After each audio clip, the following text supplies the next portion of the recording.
tarif PPN tahun depan akan naik sebesar 12% per 1 Januari.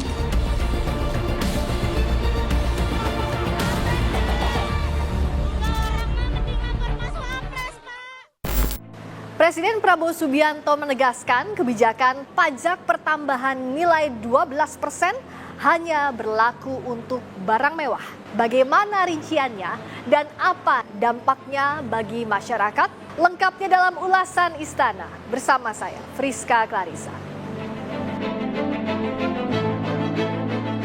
Sebelum pemerintah mengumumkan soal detail kenaikan pajak pertambahan nilai 16 Desember lalu, Presiden Prabowo Subianto telah menegaskan soal kebijakan PPN 12% tetap akan diberlakukan pada 1 Januari 2025. Dalam pernyataan Presiden di Istana Merdeka 6 Desember lalu, Presiden Prabowo menekankan pemberlakuannya dilakukan secara selektif, yaitu untuk barang-barang yang tergolong barang mewah untuk membantu melindungi rakyat kecil. PPN adalah undang-undang yang kita akan laksanakan, tapi selektif, hanya untuk barang mewah. Untuk rakyat yang lain kita tetap lindungi. Sudah sejak akhir 23 pemerintah tidak memungut yang seharusnya dipungut untuk membela, membantu rakyat kecil. Menteri Keuangan Sri Mulyani menyebut PPN 12% dikenakan untuk barang-barang mewah atau premium. Sejumlah barang dan jasa akan dikenakan tarif PPN 12%, antara lain beras dalam kategori premium, buah-buahan premium, daging sapi premium yang berharga jutaan 1 kilogramnya, biaya listrik untuk rumah tangga yang menggunakan daya hingga 3.500 sampai 6.600 volt ampere. Selain itu, juga jasa pendidikan berstandar internasional dan rumah sakit kelas VIP atau berstandar premium. Pemerintah juga menggelontorkan anggaran sebesar Rp265,6 triliun untuk program insentif PPN pada tahun 2025. Menteri Keuangan menyatakan kebijakan insentif PPN 12% untuk melindungi daya beli masyarakat dan UMKM. PPN sendiri mengambil Rp265,6 triliun. Jadi kalau kita lihat insentif perpajakan 2025, mayoritas adalah dinikmati oleh rumah tangga 47% atau 209,5 triliun masyarakat rumah tangga terbebas dari PPN atau dikurangi beban PPN-nya. Sedangkan 137,4 atau 30% untuk mendorong dunia usaha dalam bentuk insentif perpajakan. Lantas bagaimana masyarakat menyikapi pemberlakuan PPN 12% pada awal 2025 nanti? Survei Litbang Kompas awal Desember lalu memotret jawaban sebagian besar masyarakat akan lebih berhemat dalam berbelanja. Sebanyak 51% responden menyatakan akan menghemat belanja. 7,4% akan menurunkan standar belanja atau beralih produk yang lebih murah. 4,6% memilih akan berburu diskon atau promo, 2,1% menggunakan tabungan untuk konsumsi, dan sebanyak 31% responden akan mencari sumber pendapatan tambahan. Ada 1,3% akan berhutang demi dapat berbelanja.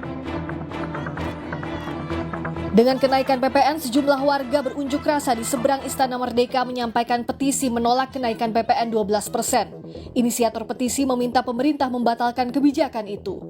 Beberapa dari mereka diminta masuk ke Sekretariat Negara menyampaikan tuntutannya didampingi petugas keamanan. Koordinator aksi menyebut ada upaya untuk meredam kenaikan PPN 12% dan dibuat tidak begitu hebat seolah biasa saja.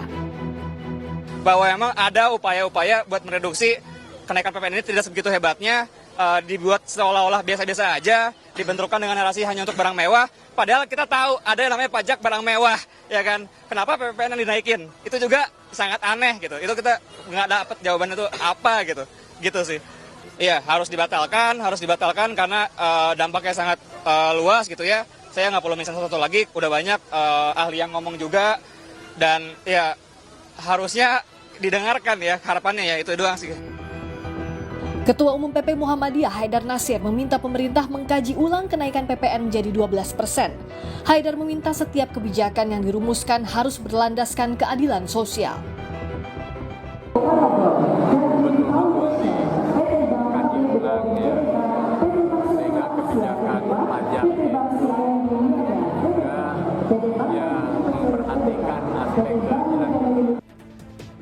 Bicara soal kategori mewah dan premium, layanan digital musik dan film juga terdampak.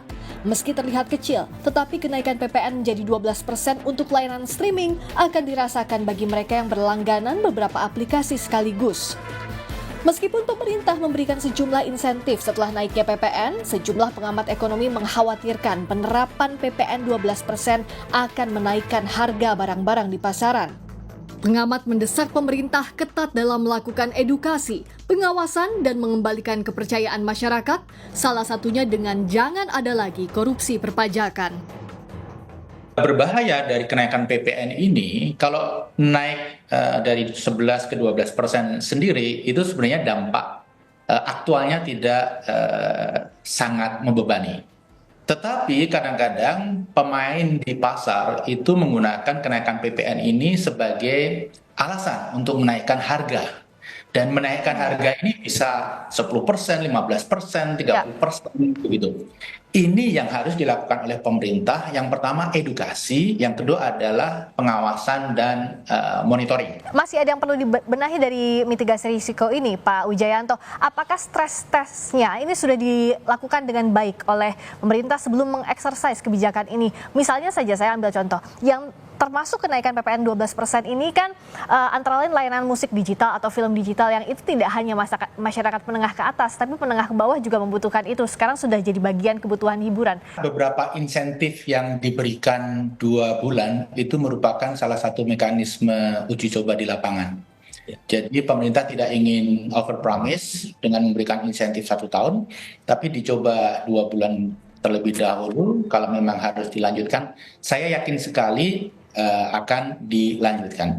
Tapi Mbak Priska, saya ingin meng-highlight survei Kompas tadi, di mana 47% masyarakat itu tidak percaya bahwa kenaikan PPN ini akan memperbaiki program-program pembangunan. Nah, saya rasa ini juga harus menjadi catatan sangat penting bagi pemerintah. Kenapa masyarakat tidak percaya gitu ya?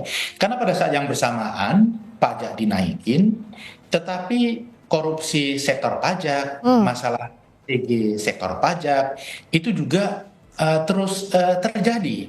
Saya rasa masyarakat akan bisa menerima apa yang dilakukan oleh pemerintah ini. Kebijakan ekonomi jadi keputusan pemerintah yang berdampak krusial bagi hajat hidup warga dari berbagai golongan.